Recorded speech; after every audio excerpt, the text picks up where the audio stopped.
मोर दुलरुआ देशवासी, जय जोहार। मन की बात में राउर मनकर फिर से स्वागत हवे, अभिनंदन हवे। थोड़े दिन में साल 2026 दस्तक देहे वाला हवे और आज जब मैं राउर मन से गोठ बात करत हूँ तब मन में जम एक साल कर याद मन घूमत हवे। कई गो तस्वीर मन, कई गो गोठ बात, कई गो उपलब्धि जे हरे जम्मो देश ला एक संघे जोड़ देहिन हमें। 2025 हरे हमन ला ऐसन कई गो पल देहिस जे पर हम भारतीय ला गर्व होइस। देश कर सुरक्षा ले लेके खेल कर मैदान तक, विज्ञान कर प्रयोगशाला मन से लेके दुनिया कर बड़ा बड़ा मंच तक भारत हरे हर जगह अपन मजबूत छाप छोड़िस। ए साल ऑपरेशन सिंदूर जम भारतीय मन बर गर्व कर प्रतीक बन गईस। दुनिया हरे सफा सफा देखिन कि आज कर भारत अपन सुरक्षा से कोनो समझौता नहीं करेल। ऑपरेशन सिंदूर कर दौरान देश कर कोना कोना से माँ भारती कर प्रति प्रेम और समर्पण कर तस्वीर सामने आइस। लोग मन अपन अपन तरह से अपन भाव व्यक्त करिन। संगी हो, यही जज्बा तेघिन भी देखे बर मिलिस जेघिन वंदे मातरम कर 150 बरिस पूरा होइस।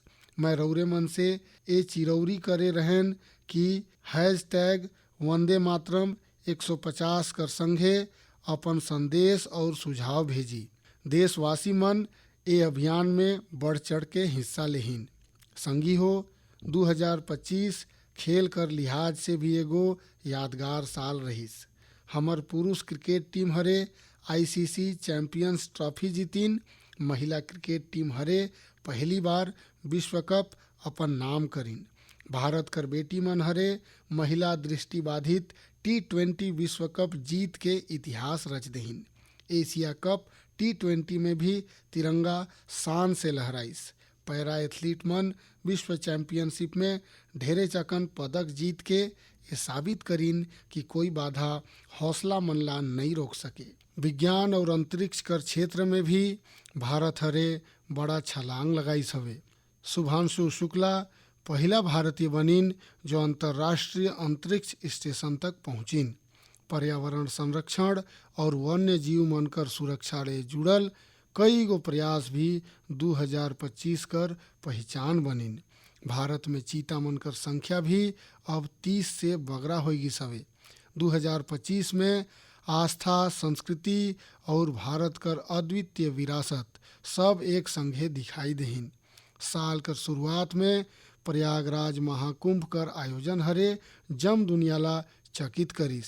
साल कर अंत में अयोध्या में राम मंदिर पर ध्वजारोहण कर कार्यक्रम हर भारतीय ला गर्व से भर देहिस। स्वदेशी ला लेके भी लोग मन कर उत्साह खूब दिखाई देहिस। लोग मन वही सामान ला खरीदत हवे जेमे कोनो भारतीय कर पसीना लगिस हवे और जेमे भारत कर माटी कर सुगंध हो। आज हमन गर्व से कह सकत ही 2025 हरे भारत ला और अधिक आत्मविश्वास देहिस हवे। ये बात भी सही है कि ये साल हमन ला प्राकृतिक आपदा भी झेलना पड़िस, कई गो क्षेत्र में झेलना पड़िस। अब देश 2026 में नया उम्मीद, नया संकल्प मन कर संघे आगे बढ़े बर तैयार हवे। मोर दुलरुआ देशवासी, आज दुनिया भारत ला बहुत आशा कर संघे देखत हवे। भारत से उम्मीद कर सबसे बड़ा वजह हवे हमर युवा शक्ति। विज्ञान कर क्षेत्र में हमन कर उपलब्धि, नवा नवा नवाचार, तकनीक कर विस्तार, एमन से दुनिया भर कर देश बहुत प्रभावित हवे।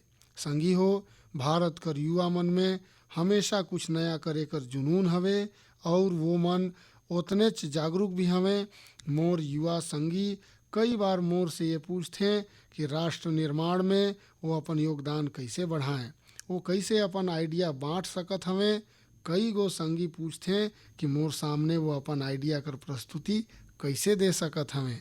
हमर युवा संगी मन कर ए जिज्ञासा कर समाधान हवे विकसित भारत युवा नेता संवाद। पाछू साल एकर पहला भाग होए रहिस, अब कुछ दिन बाद ओकर दूसर भाग होए वाला हवे। अगला महीना कर 12 तारीख के स्वामी विवेकानंद जी के जयंती के अवसर पर राष्ट्रीय युवा दिवस मनाल जाही। यही दिन युवा नेता संवाद कर भी आयोजन होही और मैं भी एकर में जरूर शामिल होहूँ। एकर में हमर युवा नवाचार, फिटनेस, नया कारोबार और खेती किसानी जैसन महत्वपूर्ण विषय पर अपन सुझाव देही। मैं ये कार्यक्रम ला लेके बहुत उत्सुक हूँ। संगी हो, मोके ये देख के अच्छा लागिस कि ये कार्यक्रम में हमर युवा मन कर भागीदारी बढ़त हवे। कुछ दिन पहले ही एकर से जुड़ल एगो प्रश्नोत्तरी प्रतियोगिता होइस। एकर में 50 लाख से अधिक युवा शामिल होइन। एगो निबंध प्रतियोगिता घलो होइस, जेमे छात्र मन अलग अलग विषय पर अपन बात रखिन। ये प्रतियोगिता में तमिलनाडु पहला और उत्तर प्रदेश दूसरा स्थान पर रहिस। संगी हो, आज देश कर भीतर युवा मन ला प्रतिभा दिखाए कर नवा नवा अवसर भेटात हवे। ऐसन बहुत सारा मंच विकसित होत हैं जहां युवा अपन योग्यता और रुचि कर अनुसार अपन प्रतिभा ला दिखाए सकत हवे। ऐसने एगो मंच हवे स्मार्ट इंडिया हैकथॉन, एगो और ऐसने माध्यम जहां सुझाव हर काम में बदलत हवे। संगी हो, स्मार्ट इंडिया हैकथॉन 2025 कर समापन यही महीना में होइस हवे। ये हैकथॉन कर दौरान 80 से अधिक सरकारी विभाग मन कर 270 ले बगरा समस्या मन पर छात्र मन हरे काम करिन। छात्र मन ऐसन सुझाव देहिन जे वास्तविक जीवन कर चुनौती से जुड़े रहिन, जैसे यातायात कर समस्या हवे। एला लेके युवा मन स्मार्ट यातायात प्रबंधन से जुड़ल बहुत ही रुचि कर राय साझा करिन। वित्तीय धोखाधड़ी और डिजिटल अरेस्ट जैसन चुनौती मन कर समाधान पर भी युवा मन अपन सुझाव सामने रखिन। गांव में डिजिटल बैंकिंग बर साइबर सुरक्षा ढांचा पर सुझाव देहिन। कई युवा कृषि क्षेत्र कर चुनौती मन कर समाधान में जुटे रहिन। संगवारी हो, पाछू 7-8 बछर में स्मार्ट इंडिया हैकथॉन में 13 लाख ले बगरा विद्यार्थी मन और 6,000 ले बगरा संस्थान मन हिस्सा ले चुकिन हैं। युवा मन सैकड़ों समस्या कर सटीक समाधान भी देहिन हैं। ये तरह के हैकथॉन कर आयोजन समय समय पर होवत रहथे। मोर अपन युवा संगी मन से आग्रह है कि वो ये हैकथॉन कर हिस्सा जरूर बने। संगी हो, आज कर जीवन तकनीक संचालित होवत जात है और जो परिवर्तन सदियों में आवत रहिस वो बदलाव हमन कुछ बछर में होवत देखत हन। कई बार तो कुछ लोग मन चिंता जताथे कि रोबोट कहीं आदमी मन ला ही न प्रतिस्थापित कर दे। ऐसे बदलत समय में मानव विकास बर अपन जड़ से जुड़े रहना बहुत जरूरी है। मोला ये देख के बहुत खुशी होथे कि हमर आए वाला पीढ़ी अपन संस्कृति कर जड़ ला सुघर थामत है, नवा सोच के साथ, नवा तरीका मन कर साथ। संगी हो, राउर मन भारतीय विज्ञान संस्थान कर नाम तो जरूर सुने हो। शोध और नवाचार ये संस्थान कर पहचान है। कुछ बछर पहले वहाँ कर कुछ छात्र मन महसूस करिन कि पढ़ाई और शोध कर बीच संगीत भर भी जगह होना चाहिए। बस यही से एक छोटा सा संगीत कक्षा शुरू हुईस। न बड़खा मंच, न कोई बड़खा बजट। धीरे धीरे ये पहल बढ़त गईस और आज हेला हमन गीतांजलि IISC के नाम से जानत हन। ये अब सिर्फ एक कक्षा नहीं, परिसर कर सांस्कृतिक केंद्र है। यहाँ हिंदुस्तानी शास्त्रीय संगीत है, लोक परंपरा है, शास्त्रीय विधा मन है। छात्र मन यहाँ साथ बैठ के रियाज करथे, प्राध्यापक साथ में बैठते, उनकर परिवार मन भी जुड़थे। आज 200 से बगरा लोग मन एकर से जुड़िन हैं और ख़ास बात ये है कि जो विदेश चले गईन हैं वो भी ऑनलाइन जुड़ करके एक ग्रुप कर डोरला थामिन है। संगी हो, अपन जड़ मन से जुड़े रहकर ये प्रयास सिर्फ भारत तक सीमित नहीं है। दुनिया कर अलग अलग कोना और वहाँ बसल भारतीय मन भी अपन भूमिका ला निभावत हैं। एक और उदाहरण जो हमन ला देश से बाहर ले जात है, ये जगह है दुबई। वहाँ रहे वाला कन्नड़ा परिवार मन खुद से एक जरूरी सवाल पूछिन, हमर लइका मन तकनीकी दुनिया में आगू तो बढ़त हैं, लेकिन कहीं वो अपन भाषा से दूर तो नहीं होवत हैं। यही से जन्म होइस कन्नड़ा पाठशाला एक ऐसन प्रयास जहां लइका मन ला कन्नड़ा पढ़ाना, सीखना, लिखना और बोलना सिखाल जाथे। आज एकर से 1000 ले बगरा लइका मन जुड़िन हैं। वाकई कन्नड़ा नाडु नुड़ी नम्मा हेम्मे, कन्नड़ा कर भूमि और भाषा हमर गर्व है। संगी हो, एक पुराना कहावत है, जहाँ चाह वहाँ राह। ये कहावत ला फिर से सच कर दिखाइन है मणिपुर कर एक युवा मोइरांग थेम सेठ जी हर। उनकर उम्र 40 बछर से भी कम है। श्रीमान मोइरांग थेम जी मणिपुर कर जेन दूर सुदूर क्षेत्र में रहत रहिन, वहाँ बिजली कर बड़ा समस्या रहिस। ए चुनौती से निपटे बर वो स्थानीय समाधान बर जोर देहिन और उनके ये समाधान मिलिस सौर ऊर्जा में। हमर मणिपुर में वैसे भी सौर ऊर्जा पैदा करना आसान है, तो मोइरांग थेम जी हर सौर ऊर्जा लगाए कर अभियान चलाइन और ये अभियान कर वजह से आज उनकर क्षेत्र कर सैकड़ों घर मन में सौर ऊर्जा पहुंच गई से। खास बात यह है कि वो सौर ऊर्जा कर उपयोग स्वास्थ्य देखभाल और आजीविका ला बेहतर बनाए बर करीन है। आज उनकर प्रयास से मणिपुर में कई स्वास्थ्य केंद्र ला भी सौर ऊर्जा मिलत है। उनकर ये काम से मणिपुर कर नारी शक्ति ला भी बहुत लाभ मिलत है। स्थानीय मछुआरा मन और कलाकार मन ला भी एकर से मदद मिलत है। संगी हो, आज सरकार पीएम सूर्य घर मुफ्त बिजली योजना कर तहत हर लाभार्थी परिवार मन ला सौर ऊर्जा लगाए बर करीब करीब 75 से 80 हजार रुपया देहत है।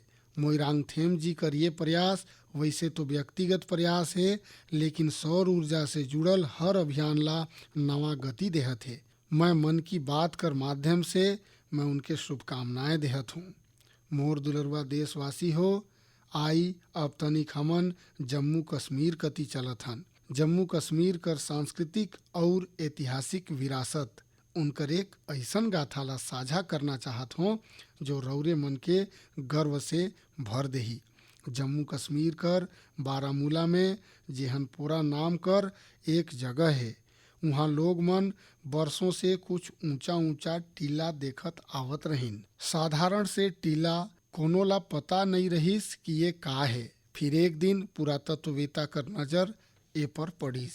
जब वो मन ए इलाका ला ध्यान से देखना शुरू करिन तो ये टीला कुछ अलग लागे। एकर बाद ये टीला मन कर वैज्ञानिक अध्ययन शुरू करल गईस। ड्रोन कर जरिए ऊपर से तस्वीर लेहल गईस, जमीन कर मानचित्रण करल गईस और फिर कुछ हैरान करे वाला बात सामने आए लगिस। पता चलिस ये टीला प्राकृतिक नहीं है, ये आदमी द्वारा बनाल कोई बड़ा इमारत कर अवशेष है। यही दौरान एक और दिलचस्प कड़ी जुड़िस। कश्मीर से हजारों किलोमीटर दूर फ्रांस कर एक संग्रहालय कर अभिलेखागार में एक पुराना धुंधला सा चित्र मिलिस। बारामूला कर वो चित्र में 3 बौद्ध स्तूप नजर आवत रहिस। यहीं से समय हर करवट लेहिस और कश्मीर कर एक गौरवशाली अतीत हर हमन कर आगू आइस। यहर लगभग 2000 साल पुराना इतिहास हवे।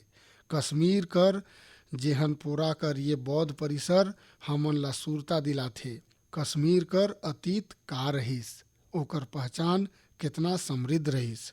मोर दुलरुआ देशवासी मन, अब मैं राउर मन से भारत से हजारों किलोमीटर दूरियां एक ऐसन कोशिश कर गोएठ करे चाहत हो जो दिल ला छू दे वाला है। फिजी में भारतीय भाषा और संस्कृति कर प्रसार बर बढ़ियन पहल होथे। वहाँ कर नवा पीढ़ी ला तमिल भाषा से जोड़े बर कई ठे स्तर पर लगातार कोशिश करल जात है।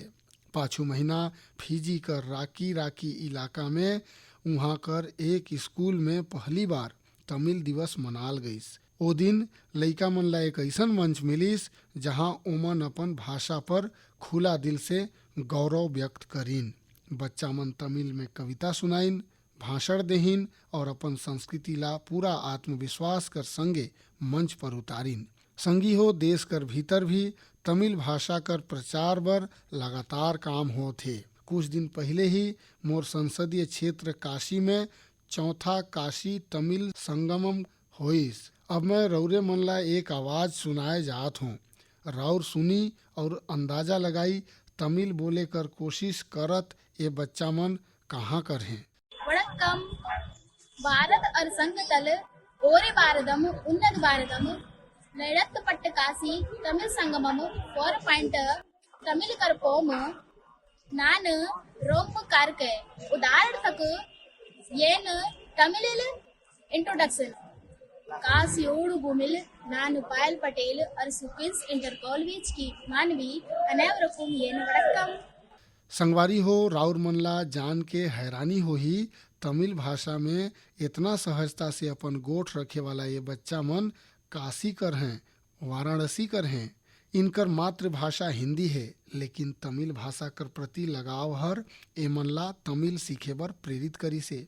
ए बछर वाराणसी में काशी तमिल संगमम कर समय तमिल सीखे बर बड़ा जोर देहल गए रही। लर्न तमिल तमिल काराकलम ए विषय पर वाराणसी कर 50 से बगरा स्कूल मन में विशेष अभियान भी चलाल गईस। एकर नतीजा हमन ला ये आवाज कर क्लिप में सुनाई दे थे।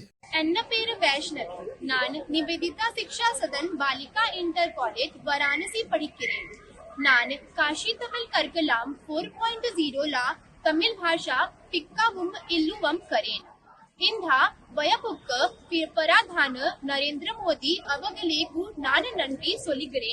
संगी हो तमिल भाषा दुनिया कर सबले पुरनका भाषा है। तमिल साहित्य घलो बगरेज समृद्ध है। मैं मन की बात में काशी तमिल संगमम में भाग लेहे बर अनुरोध करे रहन। मोके खुशी है कि आज देश कर दूसर हिस्सा में भी बच्चा और युवा मन कर बीच तमिल भाषा ला लेके नवा आकर्षण दिसत है। यही भाषा कर ताकत है, यही भारत कर एकता है। संगी हो अगला महीना हमन देश कर 77वां गणतंत्र दिवस मनाब। जब भी ऐसा मौका आथे तो हमर मन स्वतंत्रता सेनानी और संविधान निर्माता मन कर प्रति कृतज्ञता कर भाव से भर जाथे। हमर देश हर आज़ादी पाए बर लंबा संघर्ष करी से। आज़ादी कर आंदोलन में देश कर हर हिस्सा कर लोग मन अपन योगदान देहिन है, लेकिन दुर्भाग्य से आज़ादी कर अनेक नायक नायिका मन ला वो सम्मान नहीं मिलिस जो मन के मिलना रहीस। ऐसा ही एक स्वतंत्रता सेनानी है उड़ीसा कर पार्वती गिरी जी। जनवरी 2026 में उनकर जन्म शताब्दी मनाल जाही। वो हरे 16 बछर कर उम्र में भारत छोड़ो आंदोलन में हिस्सा ले रहीन। संगी हो आज़ादी कर आंदोलन कर बाद पार्वती गिरी जी हरे अपन जीवन समाज सेवा और जनजातीय कल्याण बर समर्पित कर देहिन। वो हरे कई ठे अनाथालय मन कर स्थापना करिन। उनकर प्रेरक जीवन हर पीढ़ी ला मार्गदर्शन करत रही। मु पार्वती गिरी जिनको श्रद्धांजलि अर्पण करू छी। मैं पार्वती गिरी जी ला श्रद्धांजलि अर्पित करत हूँ। संगी हो ये हमर दायित्व है कि हमन अपन विरासत ला झिन भूली। हमन आज़ादी दिलाए वाला नायक नायिका मन कर महान गाथा ला अगला पीढ़ी तक पहुँचाई। राउर ला सुरता होही जब हमर आज़ादी कर 75 बछर होइस तब सरकार हर एक विशेष वेबसाइट तैयार कर रहीस। एमे एक विभाग अनसंग हीरोज ला समर्पित करल गए रहीस। आज भी राउर ये वेबसाइट पर जाए के वो महान विभूति मन कर बारे में जान सकत ही जे मन कर देश ला आज़ादी दिलाए में बहुत बड़ा भूमिका रहीस। मोर दुलरुआ देशवासी मन की बात कर माध्यम से हमन ला समाज कर भलाई से जुड़ल महत्वपूर्ण विषय मन पर चर्चा करे बर एक बहुत अच्छा मौका मिलथे। आज मैं एक ऐसा मुद्दा पर गोट करना चाहत हूँ जो हमन जम बर चिंता कर विषय बन गई से। ICMR यानी भारतीय चिकित्सा अनुसंधान परिषद हरे हालेच में एक रिपोर्ट जारी करी से।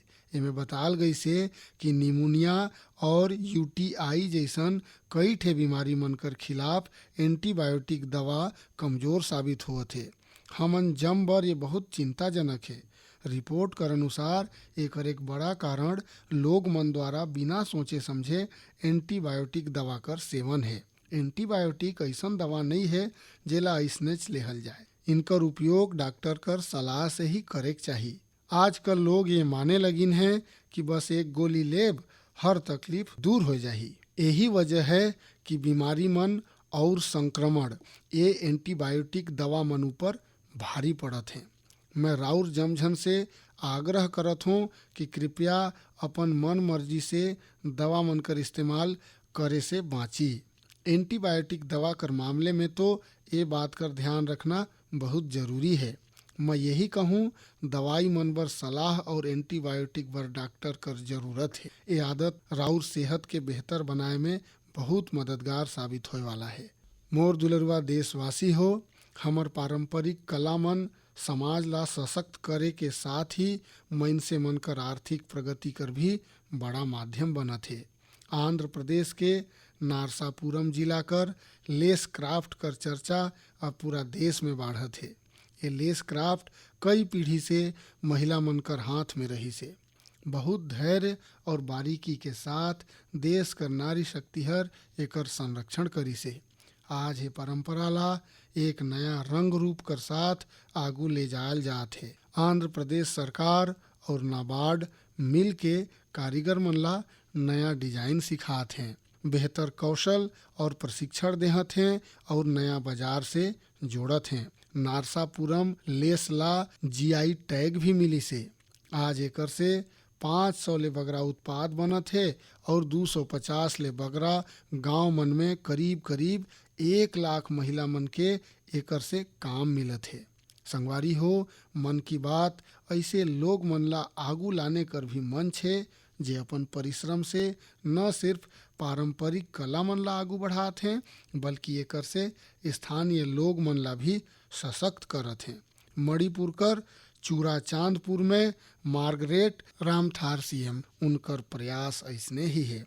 उमन मणिपुर कर पारंपरिक उत्पाद ला, वहाँ कर हस्तशिल्प ला, बांस और लकड़ी से बनल चीज ला एक बड़े दृष्टि कर साथ देखिन और यही दृष्टि कर कारण वो एक हस्तशिल्प कलाकार से मइनसे मन कर जीवन ला बदले कर माध्यम बन गईन। आज मार्गरेट जी कर इकाई उमें 50 ले बगरा कलाकार काम करत हैं और उमन अपन मेहनत से दिल्ली समेत देश कर कई राज्य मन में अपन उत्पाद कर एक बाजार भी विकसित करीन है। संगवारी हो, मणिपुर से ही एक और उदाहरण सेनापति जिला कर रहे वाला चोखोने क्रिचेना जी कर है। इनकर पूरा परिवार परंपरागत खेती से जुड़ी से। क्रिचेना हरे ए पारंपरिक अनुभव ला एक और विस्तार देहिन। उमन फूल कर खेती ला अपन जुनून बनाइन। आज वो ये काम से अलग अलग बाजार ला जोड़त हैं और अपन इलाका कर क्षेत्रीय समुदाय मन ला भी सशक्त करत हैं। संगवारी हो, ये उदाहरण ये बात कर पर्याय है कि अगर पारंपरिक ज्ञान ला आधुनिक दृष्टि कर साथ आगू बढ़ाई तो ये आर्थिक प्रगति कर बड़ा माध्यम बन जाए। राउर आस पास भी ऐसने सफलता कर कहानी हो तो मौके जरूर साझा करी। संगवारी हो, हमर देश कर सबसे खूबसूरत बात ये है कि साल भर हर समय देश कर कोई न कोई हिस्सा में उत्सव कर माहौल रहेल। अलग अलग पर्व त्योहार तो हैं ही, साथ ही विभिन्न राज्य मन कर स्थानीय उत्सव भी आयोजित होवत रहते हैं। यानी अगर राउरे घूमे कर मन बनाई तो हर समय देश कर कोई न कोई कोना अपन अद्वितीय उत्सव कर साथ तैयार मिलही। ऐसा ही एक उत्सव ए दिन मन में कच्छ कर रण में चलत है। ए साल कच्छ रणोत्सव कर ये आयोजन 23 नवंबर से शुरू हुई से जेहर 20 फरवरी तक चलही। यहाँ कच्छ कर लोक संस्कृति, लोक संगीत, नृत्य और हस्तशिल्प कर विविधता दिखाई देही। कच्छ कर सफेद रण कर भव्यता देखना अपने आप में एक सुखद अनुभव है। रात कर समय जब सफेद रण कर ऊपर चांदनी फैलेल, वहाँ कर दृश्य अपने आप में मंत्र मुग्ध कर देहे वाला होल। रण उत्सव कर टेंट सिटी बहुत लोकप्रिय है। मुझे जानकारी मिली से कि पाछू एक महीना में अब तक 2 लाख से बगरा लोग रणोत्सव कर हिस्सा बन चुकिन हैं और देश कर कोना कोना से आइन हैं, विदेश से भी आइन हैं। राउर जब भी मौका मिले तो ऐसे उत्सव में जरूर शामिल हुई और भारत कर विविधता कर आनंद उठाई। संगवारी हो, 2025 में मन की बात कर ये आखिरी कड़ी है। अब हमरे साल 2026 में ऐसे ही उमंग और उत्साह कर साथ, अपनापन कर साथ अपन मन की बात ला करे बर मन की बात कार्यक्रम में जरूर जुड़ब। नवा ऊर्जा, नवा विषय और प्रेरणा से भर देहे वाला देशवासी मनकर अनगिनत गाथा मन की बात में हमरे सब झन ला जोड़ेल। हर महीना मोके ऐसे अनेक संदेश मिलेल जेमे विकसित भारत ला लेके मनसे मन अपन दृष्टि साझा करथे। मनसे मन से मिले वाला सुझाव और ये दिशा में उनकर प्रयास मन ला देख के ये विश्वास और मजबूत होएल और जब ये सब बात मन मोर तक पहुँचथे तो विकसित भारत कर संकल्प जरूर सिद्ध होही। साल 2026 ये संकल्प सिद्धि कर यात्रा में एक अहम पड़ाव साबित हो। राउर और राउर परिवार कर जीवन खुशहाल हो, यही कामना कर साथ एक कड़ी में विदाई लेहे ले पहले मैं जरूर कहूँ फिट इंडिया मूवमेंट राउर ला भी फिट रहना है। जाड़ करे मौसम व्यायाम बर बहुत उपयुक्त होएल, व्यायाम जरूर करी। राउर जम झन के 2026 कर बहुत बहुत शुभकामना। धन्यवाद।